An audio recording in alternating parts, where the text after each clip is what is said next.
তোমরা ইগনোর করো না, এড়িয়ে যাবে না। খুবই জাগ্রত এখানকার কালীমা। তোমরা ওখানে গিয়ে কাউকে জিজ্ঞেস করলে কিন্তু পুরো হিস্ট্রিটা জানতে পারবে। তো আমি সোজা চলে এলাম হাইরোড। হাইরোড থেকে এই আমাদের পুনর্ভবা নদীর ব্রিজ, এই ব্রিজ ধরে কিন্তু আমরা যাচ্ছি বুনিয়াদপুরের উদ্দেশ্যে। বুনিয়াদপুরে এসেই তোমরা দেখতে পাবে যেখানে গাড়ি টাড়ি দাঁড়ায়, মেন মোড়টা, ডান দিকের রাস্তাটা চলে যায় শিলিগুড়িতে, আর সোজা যে রাস্তাটা যায় সেটা মালদার দিকে।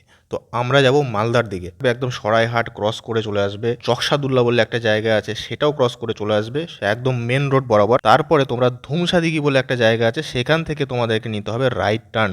এই যে মোড়টা দেখছো এটা ধুমসাদিঘি মোড়, এখান থেকে কিন্তু আমি ডান দিকে ঢুকে গেলাম, আর এইটা যায় হরিরামপুর অব্দি। তো এই রাস্তা বরাবর সোজা যাবে, আর কোনো পকেট রাস্তা ধরতে হবে না, জাস্ট এই রাস্তাটা খালি মাইন্ডে রেখে সোজা এগোতে থাকবে, কোনো দিকে ঘোরার দরকার নেই। তারপরে তোমরা পৌঁছে যাবে কুশকাড়িতে। কুশকাড়ি হচ্ছে জায়গার নাম, আর এইখানেই হচ্ছে 28 হাত কালী এবং 32 হাত শিবের পুজো। সো ফাইনালি বুনিয়াদপুর থেকে 6 কিলোমিটার পরের এই কুশকাড়িতে কিন্তু আমরা পৌঁছে গেছি। আমার সঙ্গে সবাই বলো জয় মা। আর যারা যারা আসতে পারছো না তারা কিন্তু মোবাইল থেকে প্রণাম করে নিও একবার, আর যারা আসতে পারবে তারা কিন্তু অবশ্যই আসবে এই 15 দিনের মধ্যে যে কোনো দিন।